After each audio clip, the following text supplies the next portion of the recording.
Hello everyone, आज हम बात करेंगे नॉर्मल डिलीवरी यानी नॉर्मल वजाइनल डिलीवरी के बारे में। यह एक ऐसा नेचुरल तरीका है जिसमें महिला बिना किसी बड़े ऑपरेशन के अपने बच्चे को जन्म देती है। यह माँ और बच्चे दोनों के लिए सुरक्षित और स्वास्थ्यवर्धक माना जाता है।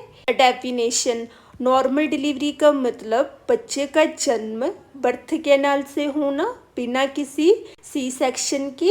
इसमें मदर के गर्भाशय के कॉन्ट्रैक्शन और पेल्विक मसल्स की मदद से बच्चा बाहर आता है।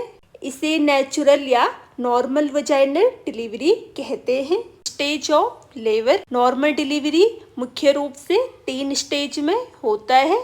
जो पहला स्टेज है dilation stage, opening of cervix. यह सबसे लंबा स्टेज होता है। इसमें यूट्रस की मसल्स बार बार कॉन्ट्रैक्ट करती है जिससे सर्विक्स धीरे धीरे खुलता है। सर्विक्स का ओपनिंग लगभग 10 सेंटीमीटर तक एक्सपेंड होना चाहिए ताकि बच्चा आसानी से बाहर आ सके। इसमें जो सिम्टम होते हैं, मदर को नियमित पेन, पानी की थैली, मेम्ब्रेन फटना, लोअर एब्डोमिनल पेन और बैक में पेन। नर्स और डॉक्टर लगातार मदर और बेबी की हार्ट रेट मॉनिटर करते रहते हैं। Second stage expulsion of baby: जब सर्विक्स पूरा खुल जाता है तब पुशनिंग शुरू होती है। इस स्टेज में माँ को कॉन्ट्रैक्शन के साथ जोर लगाने के लिए कहा जाता है।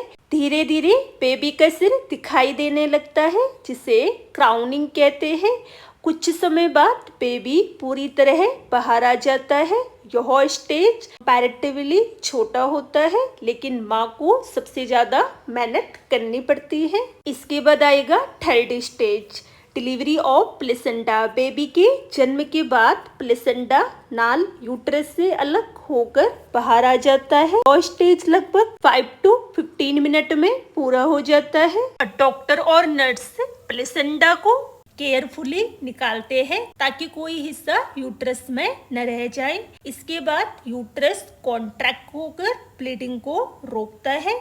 Advantage of normal delivery: recovery जल्दी होती है, मदर को हॉस्पिटल स्टे की जरूरत नहीं पड़ती, इन्फेक्शन का रिस्क कम रहता है, बेबी को नेचुरल इम्यूनिटी और हेल्दी ब्रीथिंग मिलती है। तो यह था नॉर्मल वजाइनल डिलीवरी का संपूर्ण प्रोसेस। यह एक नेचुरल और सुरक्षित तरीका है। याद रखें, रेगुलर चेकअप, हेल्दी डाइट और एक्सरसाइज से नॉर्मल डिलीवरी आसान हो सकती है। Healthy mom, healthy baby. अगर यह वीडियो आपके लिए उपयोगी रहा हो तो इसे लाइक करें, अपने दोस्तों और परिवार के साथ शेयर करें और कमेंट में अपने विचार जरूर बताएं। और ऐसे ही हेल्थ एंड नर्सिंग से जुड़ी जानकारी के लिए चैनल को सब्सक्राइब करना न भूलें।